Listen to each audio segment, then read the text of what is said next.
Hello students, Bihar state का paper बहुत ही जल्द होने वाला है।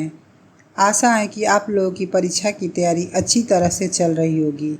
आज हम लोग उसी तैयारी को और बेहतर करने के लिए हिंदी के 100 महत्वपूर्ण प्रश्नों को हल करेंगे। तो चलिए अब देर न करते हुए शुरू करते हैं आज का पहला प्रश्न। इनमें से कौन आदिकाल का ग्रंथ नहीं है? आदिकाल का ग्रंथ इनमें से पद्मावत नहीं है। अगला प्रश्न है, अनुराग बांसुरी का रचना काल क्या है? अनुराग बांसुरी का रचना काल 1764 ईस्वी है। अगला प्रश्न है, पुष्टि मार्ग का संबंध किस दार्शनिक मत से है? पुष्टि मार्ग का संबंध शुद्धाद्वैतवाद से है। प्रश्न नंबर 4 देखते हैं, भूत के पांव किसकी व्यंग्य रचना है? भूत के पांव के रचनाकार हरिशंकर परसाई हैं। अगला प्रश्न है, अंडे के छिलके किसका एकांकी संकलन है? अंडे के छिलके के रचनाकार मोहन राकेश हैं। प्रश्न नंबर 6 है, अपनी डफली अपना राग ललित निबंध किसका है? अपनी डफली अपना राग ललित निबंध विजय देव नारायण शाही का है। प्रश्न नंबर 7 है, जिसकी भुजाएं घुटनों तक लंबी हो के लिए एक शब्द क्या होगा? जिसकी भुजाएं घुटनों तक लंबी हो के लिए एक शब्द अजान बाहु हैं। अगला प्रश्न है, दोषहर्ता में कौन सा प्रत्यय है? दोषहर्ता में हर्ता प्रत्यय है। प्रश्न नंबर 9 देखते हैं, संस्कृत के ऐसे शब्द जिसे हम ज्यों का त्यों उपयोग में लाते हैं वह क्या कहलाते हैं? इस प्रश्न का सही उत्तर ऑप्शन बी, वह तत्सम शब्द हैं। प्रश्न नंबर 10 है, निम्न में से कौन सा तत्सम शब्द हैं? इनमें से तत्सम शब्द गोधूम हैं। प्रश्न नंबर 11 है, इनमें से कबीर की जन्मतिथि क्या है? कबीर की जन्मतिथि 1398 ईस्वी है। अगला प्रश्न देखते हैं, ब्रह्मा राक्षस कविता का संबंध किससे है?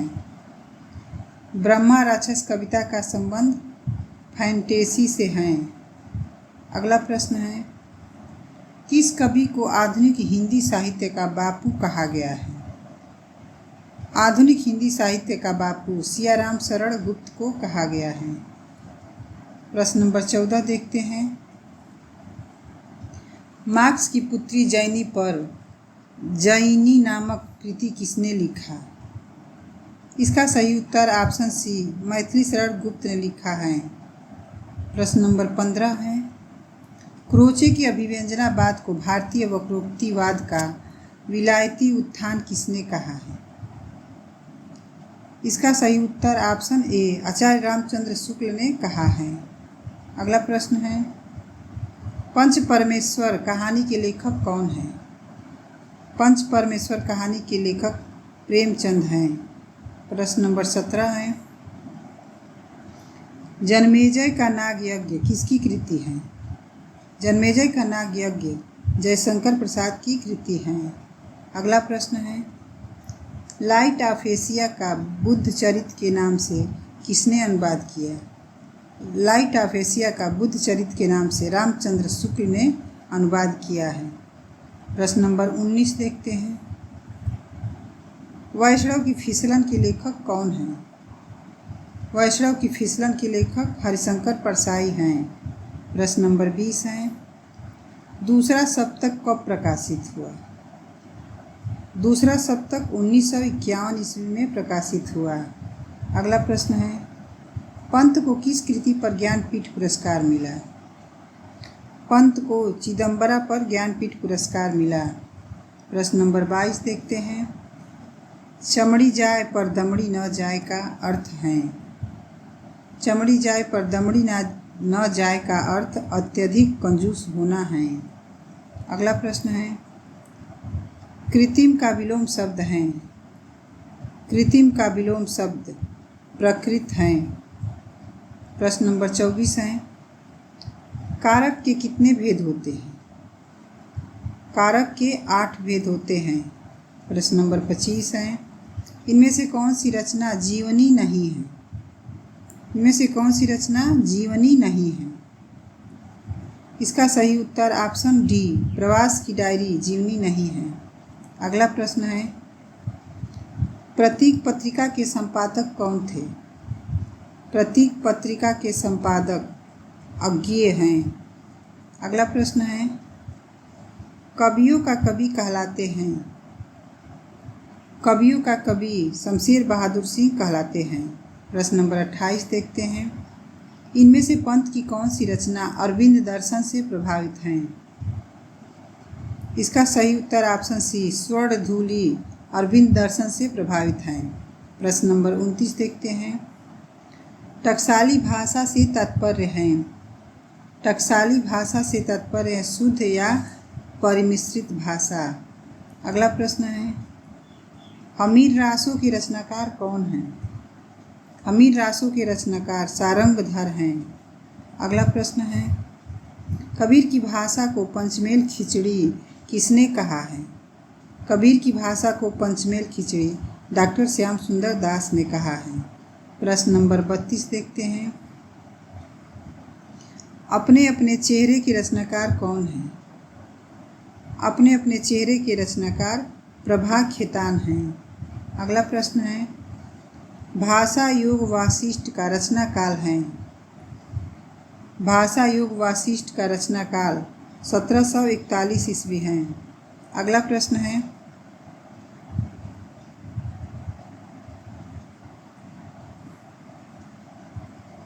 शेष स्मृतियाँ के लेखक हैं? शेष स्मृतियाँ के लेखक रघुवीर सिंह हैं।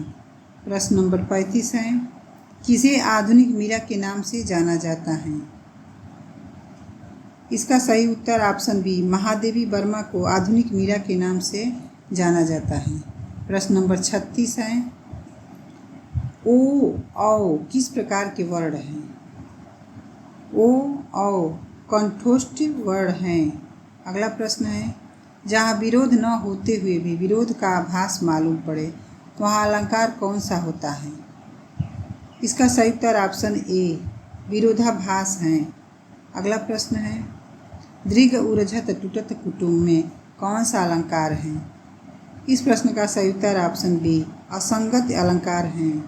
प्रश्न नंबर 39 देखते हैं, मोहन को हिंदी पढ़नी चाहिए लेकिन वह शास्त्री जी के यहाँ गया है, कौन सा वाक्य है? मोहन को हिंदी पढ़नी है इसलिए वह शास्त्री जी के यहाँ गया है, इसमें संयुक्त वाक्य हैं। प्रश्न नंबर 40 है, य र ल व किस वर्ग के व्यंजन हैं? इसका सही उत्तर ऑप्शन डी, अंतस्थ व्यंजन हैं। प्रश्न नंबर 41 देखते हैं, निम्बार्क संप्रदाय में निम्बार्काचार्य को किसका अवतार माना जाता है? निम्बार्क संप्रदाय में निम्बार्काचार्य को सुदर्शन चक्र का अवतार माना जाता है। अगला प्रश्न है, मेरी यात्राएं किसका यात्रा वृत्तांत हैं? इसका सही उत्तर ऑप्शन सी, रामधारी सिंह दिनकर का है। अगला प्रश्न है, संविधान के अनुच्छेद 351 में किस विषय का वर्णन है? इसका सही उत्तर ऑप्शन डी, हिंदी के विकास के लिए निर्देश हैं। अगला प्रश्न है, महाराष्ट्र के भक्तों में किनका नाम सबसे पहले आता है? महाराष्ट्र के भक्तों में नामदेव का नाम सबसे पहले आता है। प्रश्न नंबर 45 देखते हैं, कलम का सिपाही के लेखक कौन है? कलम का सिपाही के लेखक अमृत राय हैं। अगला प्रश्न है, हम आरत भारत वासिन पे अब दीन दयाल दया कीजिए, यह पंक्ति किसकी है? इसका सही उत्तर ऑप्शन है, यह पंक्ति प्रताप नारायण मिश्र की है। अगला प्रश्न है, प्रसाद जी की पहली कहानी संग्रह छाया कब प्रकाशित हुई? इसका सही उत्तर ऑप्शन सी, 1912 ईस्वी में। प्रश्न नंबर 48 देखते हैं, जिसके सिर पर चंद्र हो के लिए उपयुक्त शब्द हैं? इसका सही उत्तर ऑप्शन बी, चंद्रशेखर हैं। प्रश्न नंबर 49 देखते हैं, कान काटना मुहावरा का अर्थ है? कान काटना मुहावरा का अर्थ चतुर होना है।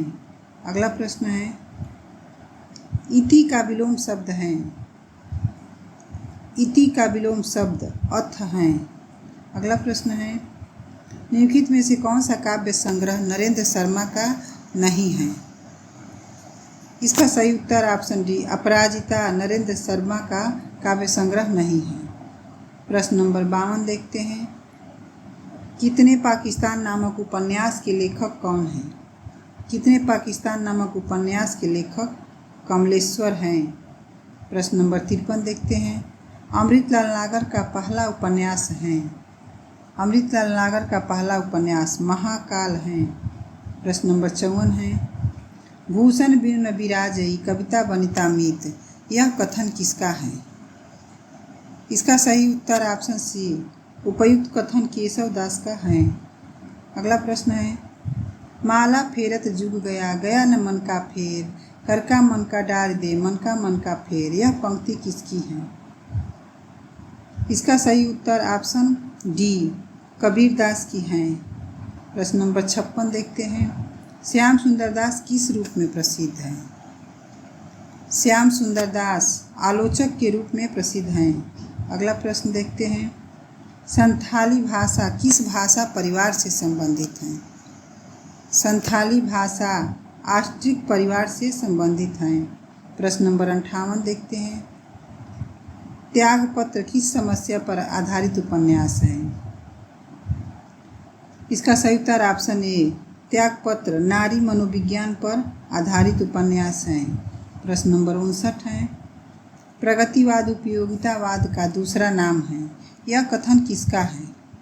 इसका सही उत्तर ऑप्शन बी, नंद दुलारे वाजपेयी का है। प्रश्न नंबर 60 है, बीनू गोपाल बैरिनी भई कुंजे, यह पंक्ति किसकी है? इसका सही उत्तर ऑप्शन सी, यह सूरदास की पंक्ति है। अगला प्रश्न है, सखी संप्रदाय के प्रवर्तक कौन थे? सखी संप्रदाय के प्रवर्तक स्वामी हरिदास थे। प्रश्न नंबर 62 देखते हैं, रीति संप्रदाय के प्रवर्तक कौन थे? रीति संप्रदाय के प्रवर्तक वामन थे। अगला प्रश्न है, वृक्ष से पत्ते गिरते हैं इस वाक्य में से किस कारण का चिन्ह है? इसका सही उत्तर ऑप्शन डी, आपादान कारक का चिन्ह है। अगला प्रश्न है, संज्ञा के स्थान पर प्रयुक्त होने वाले शब्दों को क्या कहते हैं? संज्ञा के स्थान पर प्रयुक्त होने वाले शब्दों को सर्वनाम कहते हैं। प्रश्न नंबर 65 है, हिंदी में शब्दों का लिंग निर्धारण किसके आधार पर होता है? हिंदी में शब्दों का लिंग निर्धारण संज्ञा के आधार पर होता है। प्रश्न नंबर 66 देखते हैं, 11 वर्ष का समय कहानी के लेखक कौन है? इसका सही उत्तर ऑप्शन बी, आचार्य रामचंद्र शुक्ल हैं। प्रश्न नंबर 67 देखते हैं, राम भक्ति शाखा में रसिकोपासना का समावेश किसने किया?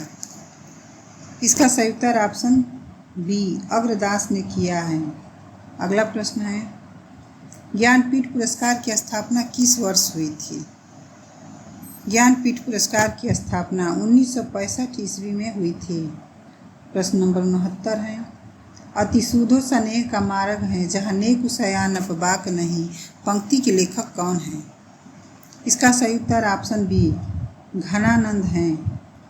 प्रश्न नंबर 70 देखते हैं, माधव विलास के रचनाकार कौन हैं? माधव विलास के रचनाकार लल्लू लाल हैं। अगला प्रश्न है, आगरा किस बोली का क्षेत्र है? इसका सही उत्तर ऑप्शन सी, आगरा ब्रज भाषा का क्षेत्र है। प्रश्न नंबर 72 है, भक्ति काल की समय सीमा क्या है? भक्ति काल की समय सीमा संवत 1375 से संवत 1700 तक है। अगला प्रश्न है, निम्नलिखित में से कौन सी रचना निराला की नहीं है? इनमें से निराला की रचना पल्लव नहीं है।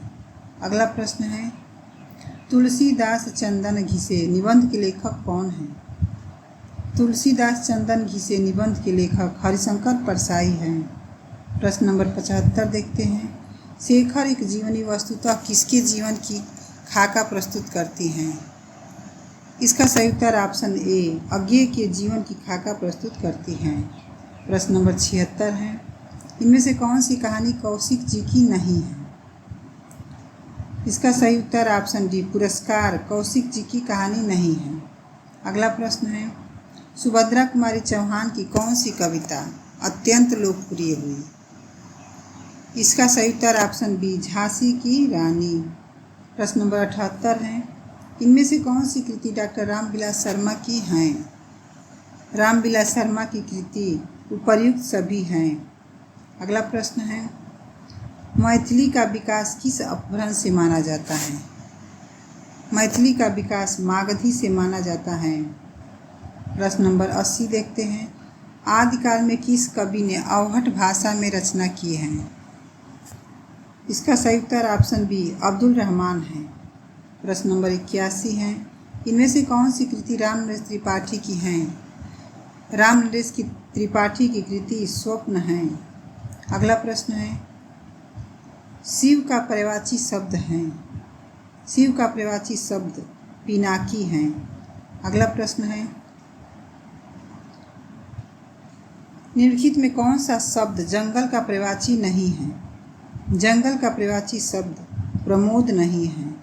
प्रश्न नंबर 84 देखते हैं, अस्थायी भाव जगाने वाला कारक कौन है? अस्थायी भाव जगाने वाला कारक विभाव है। अगला प्रश्न है, अनुभाव की संख्या कितनी है? अनुभाव की संख्या 4 है। प्रश्न नंबर 86 देखते हैं, प्रगीत काव्य में प्रधानता होती है। प्रगीत काव्य में भावना और गीतात्मकता की प्रधानता होती है। अगला प्रश्न है, इनमें से कौन सा आचार्य रस सूत्र का व्याख्याता नहीं है? इनमें से रस सूत्र का व्याख्याता आनंदवर्धन नहीं है। अगला प्रश्न है, काव्य कल्पद्रुम किसकी रचना है? काव्य कल्पद्रुम सेनापति की रचना है। अगला प्रश्न है, तुलसीदास का समय इनमें से क्या है? तुलसीदास का समय 1532 ईस्वी से 1623 ईस्वी है। प्रश्न नंबर 90 देखते हैं, कामायनी के प्रथम सर्ग का नाम है। कामायनी के प्रथम सर्ग का नाम चिंता है। प्रश्न नंबर 91 देखते हैं,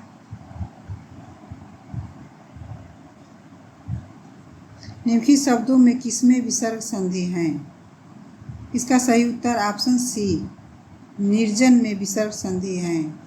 अगला प्रश्न है, अनुवाद शब्द में प्रयुक्त उपसर्ग हैं। अनुवाद शब्द में प्रयुक्त उपसर्ग अनु हैं। प्रश्न नंबर 93 देखते हैं, भावी पत्नी के प्रति कविता किसकी है? इसका सही उत्तर ऑप्शन ए सुमित्रानंदन पंत की है। अगला प्रश्न है, कृष्ण भक्त कवियों ने कृष्ण के किस रूप को अपने काव्य का विषय बनाया? इसका सही उत्तर ऑप्शन सी श्रीमद् भागवत पुराण के कृष्ण को काव्य का विषय बनाया है। अगला प्रश्न है, रामानुजाचार्य का समय क्या है? रामानुजाचार्य का समय 11वीं शताब्दी है। प्रश्न नंबर 96 देखते हैं, नए पत्ते का प्रकाशन कब से प्रारंभ हुआ? नए पत्ते का प्रकाशन 1953 ईस्वी से हुआ। अगला प्रश्न है, देसिल बैना सब जन मीठा कथन किसका है? इसका सही उत्तर ऑप्शन बी विद्यापति का है। प्रश्न नंबर 98 देखते हैं, ले चल मुझे भुलावा देकर मेरे नाविक धीरे धीरे, इस पंक्ति के रचयिता कौन है? इसका सही उत्तर ऑप्शन बी जयशंकर प्रसाद हैं। अगला प्रश्न है, उपेक्षित उर्मिला को साहित्य में प्रतिष्ठा किस कवि ने दी? इसका सही उत्तर ऑप्शन सी मैथिली शरण गुप्त ने दी है। आज का हमारा ये अंतिम प्रश्न है, प्रत्युत्तर में कौन सी संधि है? प्रत्युत्तर में यण संधि है। आशा है कि आज के ये प्रश्न आप लोगों के लिए हेल्पफुल रहे होंगे। इस प्रैक्टिस सेट का लास्ट प्रश्न संधि से था। अगर आपको उसकी प्रैक्टिस करनी है तो राइट साइड में फ्लैश हो रही वीडियो पर क्लिक ज़रूर करें। धन्यवाद।